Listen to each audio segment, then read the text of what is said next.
Be ready, 10 seconds to go.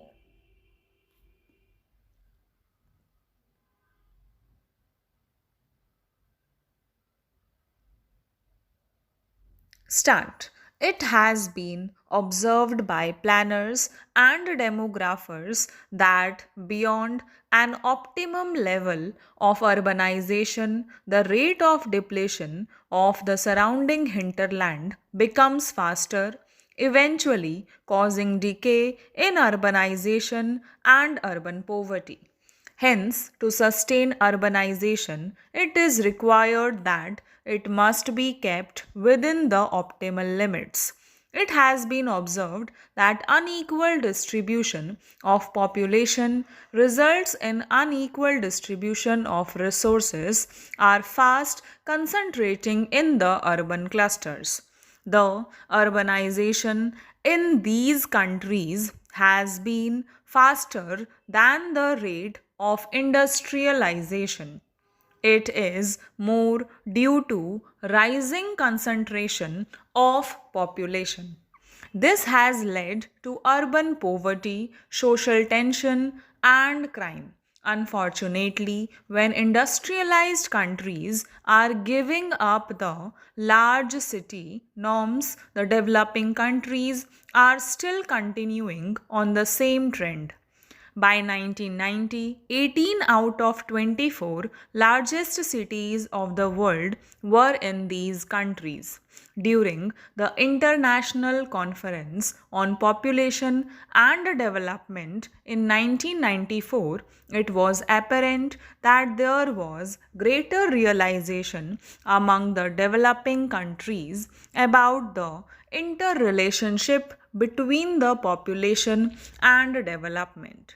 Low levels of technological progress coupled with rapid population growth was placing immense strain on the social and economic programs.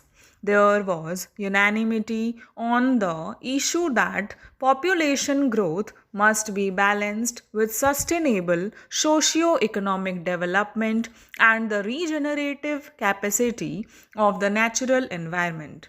It must be realized that the present generation of man is the trustee of entire biodiversity.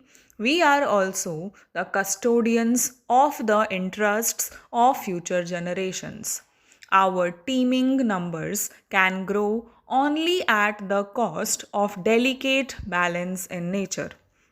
A further increase in our numbers will encroach greatly upon the chances of our future generations. It is observed that persistent, widespread poverty and serious social inequalities do influence population growth and its distribution. Therefore, it is sought that the population should be integrated as a major issue in the development strategies and planning at all levels. All our calculations and policy initiatives will go haywire if we fail to integrate population issue in the broader development strategy. There is now a distinctive rise in social awareness on population issues. Majority of countries have formulated their respective comprehensive population policies and population has become an issue high on their national agenda. In our campaign against the numbers, our focus has been to control the birth rate and linkage to small family. We emphasize linkage between small family norm and greater opportunities for human resources development. Beyond economic logic and policy, the problem has its sociological dimensions as well. We will have to focus on the major sociological factors that can influence the population issue. Social attitudes towards women is one such factor. Traditionally, women are deprived of a role in decision making at all levels, from family to the highest policy making fora. This attitude has to be changed The need to give women decision making rights were recognized by the ICPD in 1994. Further, in Beijing at Fourth World Women Conference, the need for overall empowerment of women was demanded. That includes education, health, employment opportunities, political and economic empowerment. All these areas have remained relegated to background for centuries. We have charged our family planning programs to more comprehensive family welfare programs on similar lines. I think more focused approach to women's empowerment is also required to supplement our policy initiatives in population stabilization. Achieving equality between men and women is an accepted global norm, and such a commitment by itself is a hallmark for a democratic, civilized society. Further, it has been recognized that empowerment of women has a significant bearing over the demographic issues.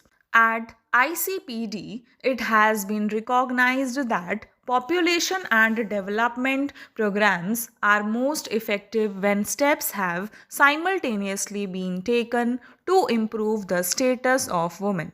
Among the developing countries where a substantial part of the economy is in unorganized sector, much of inputs and outputs of the workforce of women remain unrecognized. Women control most of the non monetary economy like subsistence agriculture, domestic labor, and bearing and raising the children. They also play significant part in money economy like household industries, informal sector, wage labor, etc. In spite of their contributions, the index of women development like education, health, employment, and life expectancy remain low in case of women. Ignoring the needs of women has resulted in uncontrolled population growth, high infant and child mortality rates, weak micro and macro level economy, and overall deterioration in the Human Development Index and social development. Though they remain the basic cohesive force in the family and are custodian of values in a traditional social milieu, women have few choice in life outside the marriage and bearing and rearing of children. We cannot afford to exclude them from having equal opportunities as men in their life. They not only constitute about half of population but also influence the future generations more significantly. Investment in women should be seen in this light.